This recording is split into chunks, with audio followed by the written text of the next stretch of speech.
உத்தவ் தாக்கரேக்கு பிரச்சனை ரெண்டுங்க. ஒண்ணு நெறைய சீட்டு கேட்கறாரு மகாராஷ்டிரால. அத வச்சுட்டு காங்கிரஸ்க்கு டென்ஷன் ஆயிட்டு இருக்கு. அவர் சொல்றாரு,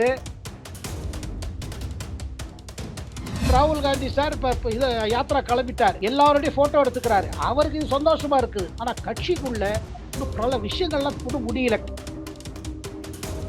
மமதா எங்களுக்கு ஒண்ணுமே ஸ்பேஸ் கொடுக்கல.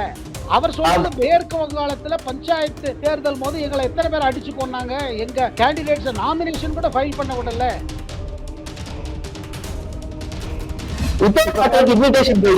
உத்தவ் தாக்கரே சொல்றது இன்விடேஷன் வரலங்கிறாரு. இவங்க சொல்வது என்னன்னா ராமர் கோயில் சொல்றாங்க எல்லாருக்கும் அடிச்சுட்டோங்கிறாங்க. கரெக்டா கூலியர்ல அடிச்சோங்கிறாங்க.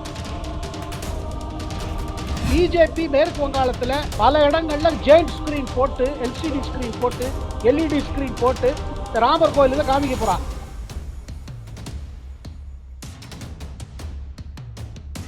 அத மமதா ரிஸ்க் என்னன்னா என்னைக்காவது நம்மளை விட்டு இஸ்லாமியர் ஓட்டெல்லாம் காங்கிரஸுக்கு போயிடக்கூடாது, இல்ல இடதுசாரி கட்சிகள் போச்சுன்னா நம்ம அரசியல் காலி ஆயிடும் மேற்கு வங்காளத்துல அவங்க பயப்பட்டுட்டே இருக்காங்க. எப்போதும் பயப்படுறாங்க. இந்த நேரத்துக்கு நிஜமாவே மோடி பர்சனலா ஊழலா இருந்துச்சுக்கோங்க, காங்கிரஸ் கட்சியும் எந்த கட்சியும் சும்மா இருக்க மாட்டாங்க. இந்த அதானி மேட்டர்ல அதான் பிரச்சனை. அதானி மேட்டர்ல நீங்க அவரோட லிங்க் பண்ண முடியல, ஒட்டிக்க மாட்டேங்குது.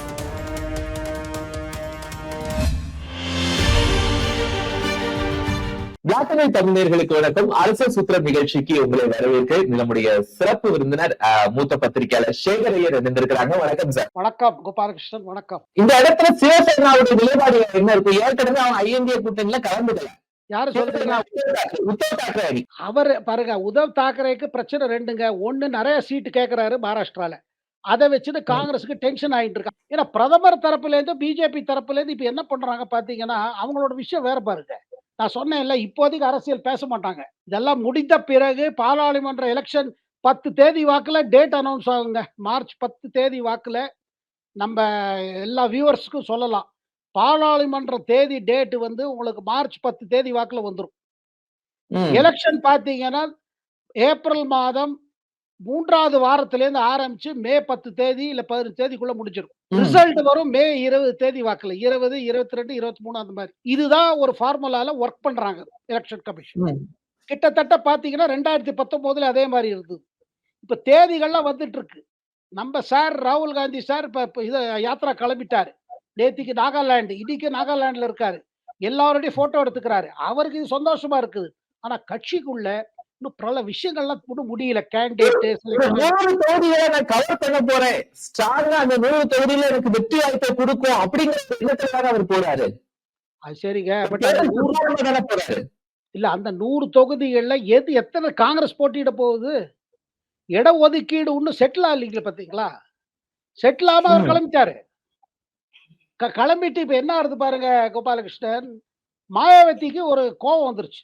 மாயாவதி எப்போதும் ராகுல் காந்தியை பிடிக்காது. இப்ப என்ன சொல்றாங்க, இவர் வந்து நியாய யாத்திராங்கிறார். அதாவது நீதி கேட்க போறாரு. நியாய கேட்டு தட்டி கேட்க போறாரு. மேற்கு வங்காளத்துல அவர் இங்க வந்து யாருக்கு எதிர்த்து நியாயம் கேட்கிறாரு? அதுன்னு யாரு திரிணாமுல் காங்கிரஸ் கட்சி கேட்க போகுதா? அப்ப அவர் சொல்றாரு, ஏன்னா மேற்கு வங்காள காங்கிரஸ் தலைவர்கள் மம்தா எதிர்த்து இருக்காங்க. மம்தா சொல்வது என்னன்னா, இது வந்து என்னோட மாநிலத்துல வந்து என்னோட கூட்டணின்னு பேசிட்டு எனக்கு எதிர்த்து இவங்க நீதி கேட்கறதுக்காக ராகுல் காந்தி இங்க வராரு. ராகுல் காந்தி எடுத்து பேசுவார் சார். யார் மமதாக்கு எடுத்து பேசணும்? பாஜக எடுத்து பேசுவாரு. பாஜக ஒரு பாசிச கொள்கையை எடுத்து அவர் பேசுவாரு. அது அவர் பேசுவாரு. மத்தவங்க எல்லாம் இருக்காங்களே, அதீர் ரஞ்சன் சௌத்ரி யார் மமதாக்கு டெட் அகேன்ஸ்டா இருக்காங்க. பெங்கால் காங்கிரஸ் தலைவர்கள் எல்லாருமே மமதாக்கு எதிர்த்து இருக்காங்க. அவர் ராகுல் முன்னாடியிலேயே மமதா எதிர்த்து பேசுவாங்க. இப்ப கூட்டணிக்கே எதிர்த்து இருக்காங்க. அதை அவர் எப்படி கண்ட்ரோல் பண்ண முடியும்? அவங்க அதீர் ரஞ்சன் சௌத்ரி அதானே சொல்றாரு, இங்க டெமோக்ரசி படுகொலை ஆயிடுச்சுங்கிறாரு. மேற்கு வங்காளத்துல எங்களை அடிச்சு நொறுக்குறாங்க. மாநில அரசே அவர் கமெண்ட் பண்றாரு, மத்திய அரசை மட்டும் இல்ல. மத்திய அரசை பத்தி அவர் இங்க பார்லிமெண்ட், அவர் லோக்சபா தலைவர் இல்ல. அவர் சொல்றது மேற்கு வங்காளத்துல பஞ்சாயத்து தேர்தல் போது எங்களை எத்தனை பேர் அடிச்சு கொண்டாங்க, எங்க கேண்டிடேட்ஸ் நாமினேஷன் கூட ஃபைல் பண்ண விடல. அதேதான் இடதுசாரி கட்சிகளும் சொல்றாங்க மேற்கு வங்காளத்துல. மமதா எங்களுக்கு ஒண்ணுமே ஸ்பேஸ் கொடுக்கல, ஆன்டி டெமோக்ராட்டிக் அப்படி இப்படிங்கிறாங்க. இந்த மாதிரி பாத்தீங்கன்னா இந்த ஒரு கன்ஃபியூஷன் மிக்ஸ்டு மெசேஜஸும் போறது. இது கிடையாது. அதான் சொன்னேன், மம்தா பாருங்க என்ன பண்றாங்க 22ஆம் தேதிக்கு என்ன பண்ண முடிவு பண்ணியிருக்காங்க? நான் சொன்ன மாரி ராமர் கோயில் எங்க திறப்பு விழா ஏன்னா பிஜேபி மேற்கு வங்காளத்துல பல இடங்கள்ல ஜெயண்ட் ஸ்கிரீன் போட்டு, எல்சிடி ஸ்கிரீன் போட்டு, எல்இடி ஸ்கிரீன் போட்டு இந்த ராமர் கோயில் இத காமிக்க போறாங்க. கேட்டா ஒரு தீப் உற்சவ் இது புது தீபாவளி அப்படி இப்படிங்கிறாங்க. அதனால மமதா முடிவு பண்ணிட்டாங்க என்னன்னா, காளி கோயில் எக்கச்சக்கமா இருக்குது பெங்கால். அதனால அவங்க வந்து காளி கோயில் போயிட்டு காளி கோவில்ல இருந்து கல்கத்தால ஒரு படம் ஒரு ஸ்பாட் இருக்குதுங்க. ஹஸ்ரான்னு பாரு. அந்த ஹஸ்ராலேருந்து அவங்க நடப்பாங்களாம். எங்க? பார்க் சர்க்கஸ் மைதான்ங்கிறது. அது சிறுபான்மையர் இருக்கிற இடம். போற வழியில வர எல்லா குருத்வாரத்துக்கு போவாங்க, சர்ச்சுக்கு போவாங்க, மசூதிக்கு போவாங்க. இது நாங்க வந்து செக்குலரிசமோட எங்க செக்குலரிசம் இஸ் டிஃபரண்ட். அப்படி இப்படிங்கிறாங்க. மமதாவுக்கும் சிறுபான்மையர் ஓட்டு ரொம்ப விசேஷம். ஏன்னா மேற்கு வங்காளத்துல 25லேருந்து 28 சில இடங்கள்ல 30% கூட இருக்குது. சில தொகுதிகள்ல. அத மமதா ரிஸ்க் என்னன்னா, என்னைக்காவது நம்மள விட்டு இஸ்லாமியர் ஓட்டெல்லாம் காங்கிரஸ்க்கு போயிடக்கூடாது. இல்ல இடதுசாரி கட்சிகள் போச்சுன்னா நம்ம அரசியல் காலி ஆயிடும். மேற்கு வங்காளத்துல அவங்க பயப்பட்டுட்டே இருக்காங்க. எப்போதும் பயப்படுறாங்க. சோ அப்படி இருக்கும்பொழுது அவங்க இந்த மாரி ஒரு யாத்திரை பண்ணணும். அதாவது என்ன இருக்கிற இந்துக்கள் நம்மள விட்டு போகக்கூடாது. At the same time Muslim votes நம்ம கிட்ட இருக்கணும். இந்த vote balancing, vote bank politics balancing நடந்துட்டு இருக்கு. இது பெருசா பெருசா தத்தளிக்க போறது உத்தவ் தாக்கரே. ஏற்கனவே அவங்க இந்துத்துவாவை முன்னிறுத்தக்கூடிய ஒரு கட்சி. இந்த நேரத்துல அவங்க என்ன சார் ராம ஜென்ம பூமி விஷயத்துல வரப்போறாங்க? இல்ல அதான் கோபாலகிருஷ்ணன் அதோட ஒரு இத பாருங்க. ஒரு என்ன சொல்றது? ஒரு ஐரணி சொல்லுவாங்களே. மசூதிய உடைச்சது நாங்க தான் சொன்னாங்க உத்தவ் தாக்கரே. ஆமா. அதாவது உடைச்சது நாங்க தான் உடைச்சோம். நாங்க தான் அந்த வன்முறையில பண்ணோம்னு சொன்னது பால் தாக்கரேன்னு சொன்னாரு. உத்தவ் தாக்கரே சொல்றாரு. நாங்க எங்களுக்கு தான் கிரெடிட்ங்கிறாங்க. ஆனா அப்படி கிரெடிட் உள்ள பார்ட்டி யாரோட இதுல இருக்குது இப்போ? காங்கிரஸ் சரத்பவார் பார்ட்டியோட இருக்குது. சரத்பவார்ட்ட கொஞ்சம் மிஞ்சி போன பார்ட்டி. பாக்கி பெரிய பார்ட்டி அஜித் பவார் அங்க எடுத்துட்டு போயிட்டார். பிஜேபி அலையன்ஸ்ல எடுத்துட்டு போயிட்டார். சிவசேனா பாத்தீங்கன்னா பெரியது அங்க போயிடுச்சு. இப்ப என்னன்னு புரியல பாருங்க. இங்க பாருங்க இந்த பக்கம் மதசார்பற்ற அரசியல். அங்க என்னன்னா எந்த கட்சி சொல்றத நாங்க தான் உடைச்சோம். எங்களுக்கு தான் உரிமை இருக்கு ராமர் கோவில். ஏன்னா நாங்க உடைச்சோம் மசூதியே சொல்ற கட்சி. இவங்களுக்குள்ள என்ன அட்ஜஸ்ட்மென்ட்? அது அப்போ உத்தவ் தாக்கரேவோட காங்கிரஸ் முதல்ல வந்த போதே சோனியா காந்தி ரொம்ப தயங்கினாங்களாம். இந்த கட்சி ஒரு இந்து இத பரப்புற இந்துத்துவ கட்சி எப்படி சேர்றதுன்னு அப்ப கேட்டாங்க 2019. ஆனா சரத்பவார் சொன்னாங்களா அதெல்லாம் விட்டுருங்க. இப்ப முதல்ல பிஜேபி வராம தடுக்கணும்னாலும் இப்ப வந்துருவோம்னாங்க. அந்த மாதிரி ஒரு கச்சாமுச்சா சேர்ந்ததுனால தான் அந்த அலையன்ஸ் ஜாஸ்தி நாள் ஓடல பாருங்க. பெரிய விஷயம் ராம்லாலா வைக்கிற அன்னைக்கு நம்ம உள்ள போக முடியுமா இல்ல கலந்துக்கலாமா? கலந்துக்கலன்னா அந்த கிரெடிட்ஸ் வேற போயிடும் அப்படிங்கிற ஒரு பெரிய சிக்கல் இருக்கும்ல. அது எப்படி சமாளிக்க போறாங்க? உத்தவ் தாக்கரேக்கு இன்விடேஷன் போயிடுச்சா? இல்ல உத்தவ் தாக்கரே சொல்றவங்க இன்விடேஷன் வரலங்கிறாரு. இவங்க சொல்வது என்னன்னா ராமர் கோவில் சொன்னாங்க எல்லாருக்கும் அனுப்பிச்சிட்டோங்கிறாங்க. கரெக்டா கூரியர்ல அனுப்பிச்சோங்கிறாங்க. ஆனா மொத்தத்துல என்ன தெரியுது பாருங்க. உத்தவ் தாக்கரேக்கு அதை அனுப்ப வேண்டாம்னு ஏக்நாத் ஷிண்டே சொல்லியிருப்பாரு. இந்த கட்சியே கிடையாது இப்ப ஆச்சு. இப்ப ஸ்பீக்கர் போட்ட ரூலிங்லயும் பாருங்க எப்படி போயிருக்கு ரூலிங்கும். இப்ப ஏக்நாத் ஷிண்டே கொடி கட்டி பறக்கிறாரு. அப்புறம் மகாராஷ்டிரா முதல்வர். அதனால அவருக்கு கட்டாய அழைப்பதே போயிருக்கு. அதனாலதான் அங்க போறேங்கிறாரு. காலாராம் கிட்ட போறேங்கிறாரு.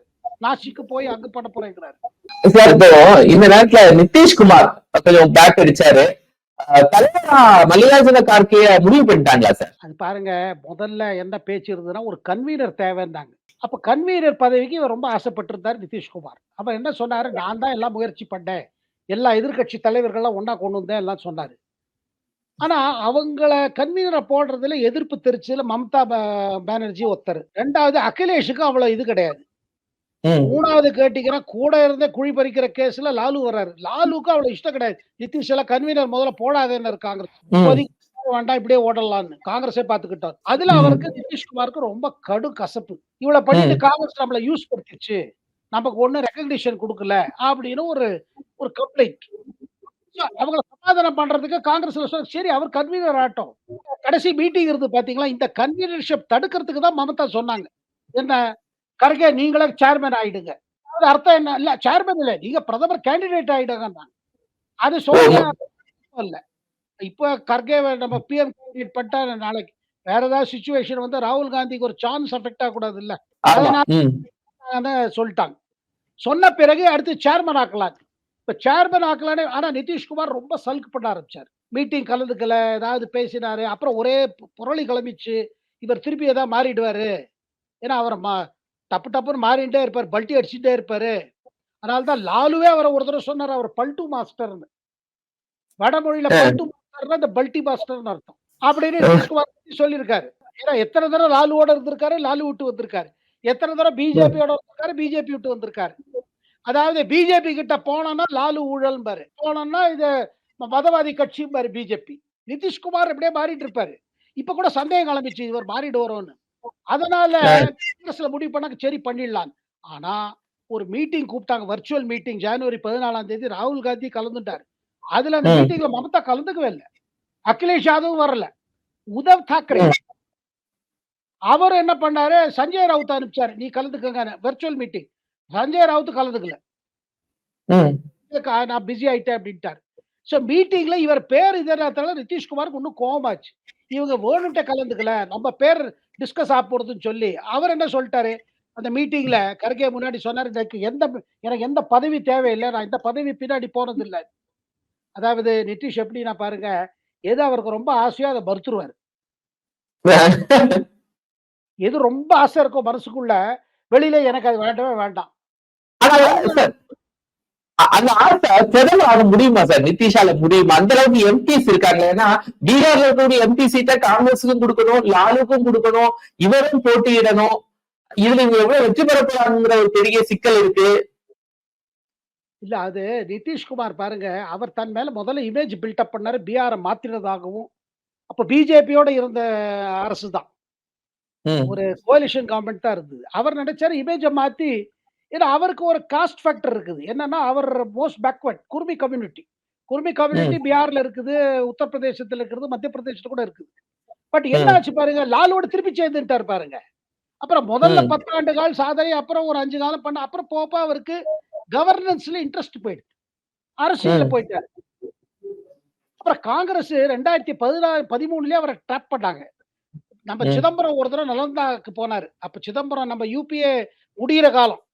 சரி இந்த நிதிஷ்குமார் எப்படியாவது நம்ம ட்ராப் பண்ணலாம், அவரை அட்ராக்ட் பண்ணலாம்னு சொல்லிட்டு சிதம்பரம் அவரோட நலந்தா போயிட்டு நலந்தால ஒண்ணா கார்ல வரும்பொழுது நலந்தாவில இருந்து பட்னாக்கு வர்றாங்க.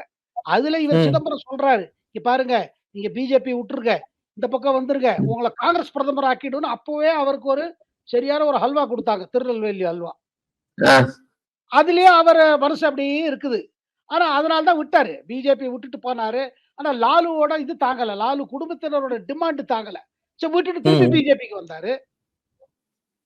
திருப்பி பிஜேபியில கொஞ்ச நாள் இருந்துட்டு, இந்த 2019 தேர்தல்ல அவருக்கு இடம் சரியா கிடைக்கல. சீட்டு குறைஞ்சிருச்சு. அப்புறம் பீகார் தேர்தல்ல இன்னும் சீட்டு குறைஞ்சதுல கோவம் வந்துருச்சு அவருக்கு. பிஜேபி என் பார்ட்டிய பினிஷ் பண்றாங்கன்னு சொல்லி போனாரு. இப்ப என்ன பாருங்க, ஆர்ஜேடி, தேஜஸ்வி யாதவும், லல்லு பிரசாத் என்ன காத்துட்டு இருக்காங்க? இவருக்கு ஏதாவது ஒரு ரோல் குடுத்து அங்க போயிட்டாருன்னா, ஜேடியு மெர்ஜ் ஆயிடும் ஆர்ஜேடிய. அத சில தலைவர்கள் எதிர்க்கிறாங்க. பீகார் அரசியல்ல குழப்பம் இருந்துட்டே இருக்கு. இவர் அத தன்னை எப்படி காப்பாத்திக்கலாம்ன்னு பார்த்துட்டு இருக்காரு. அவருக்கு அப்புறம் அவர் பெரிய சந்தேக பேரொழி. யாரு? நிதிஷ். சந்தேகப்படுவாரு. லாலு என்ன பண்ணிட்டு இருக்காரு? அவர் என்ன பண்ணிட்டு இருக்காரு? சரி இப்போ பிஜேபி வராம ஆட்சியில இருந்து வராம தடுக்கிறதுக்காக இப்போ ஒண்ணு நடந்திருக்கு.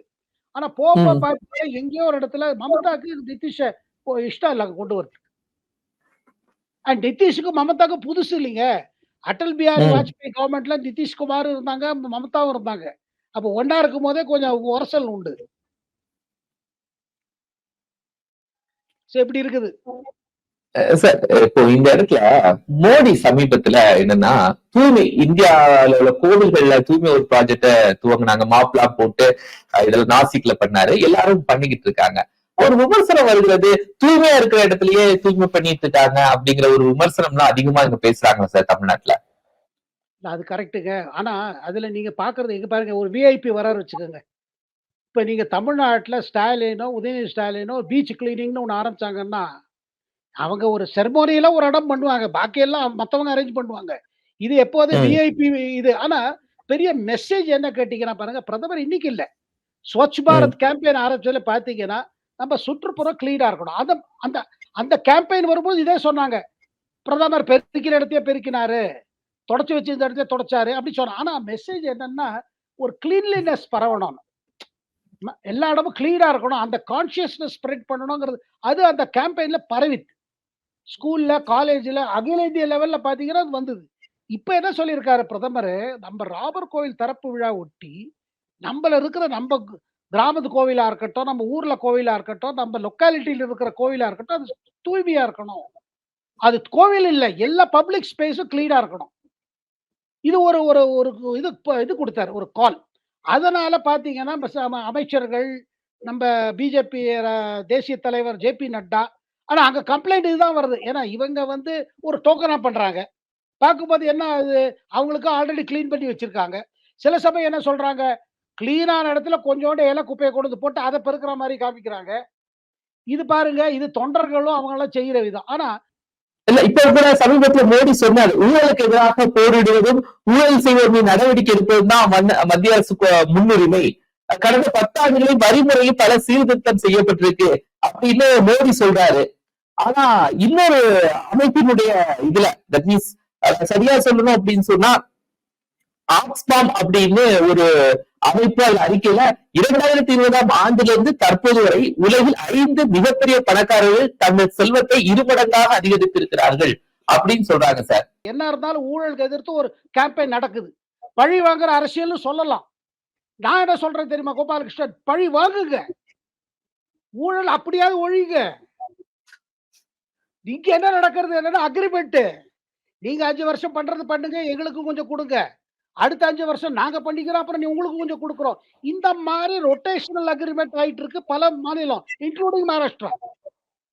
மகாராஷ்டிரால ஒரு அற்புதம் என்ன தெரியுமா கோபாலகிருஷ்ணன்?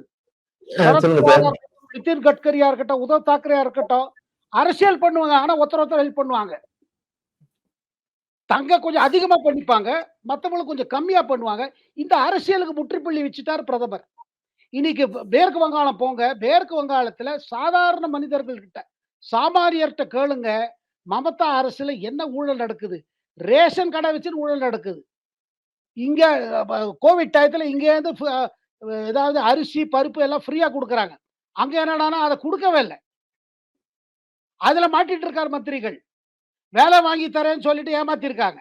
பட் அங்க இருக்கிற அரசியல் அப்படி பண்ணி வச்சிருக்காங்க. பயமுறுத்தி வச்சிருக்காங்க. மக்கள் ஓட்டு போட போம்போது தமிழ்நாட்டுல வேற விதமா நடக்குது. ஓட்டு போம்போது என்ன வாங்கிட்டோமா நேத்து ராத்திரி அத நினைச்சுட்டு ஓட்டு போடுறாங்க. ஓட்டு போடுற இன்னைக்கு. மக்கள் ஒண்ணும் ஃபீல் பண்ணி சொல்ல முடியறது இல்லையே. என்ன அதாங்க. பெரிய சவாலான விஷயங்கள் தான் சார் இந்திய கூட்டணிக்கு இருக்கு. நீங்க சொல்லக்கூடிய விவரங்களை பார்க்கிற போது எப்படி இருக்கு அப்படின்னு நம்ம தொடர்ந்து ஒவ்வொரு நிகழ்ச்சிகள்லையும் பேசலாம். நிகழ்ச்சியில கலந்து கொண்டதற்கு மிக மகிழ்ச்சி சார்.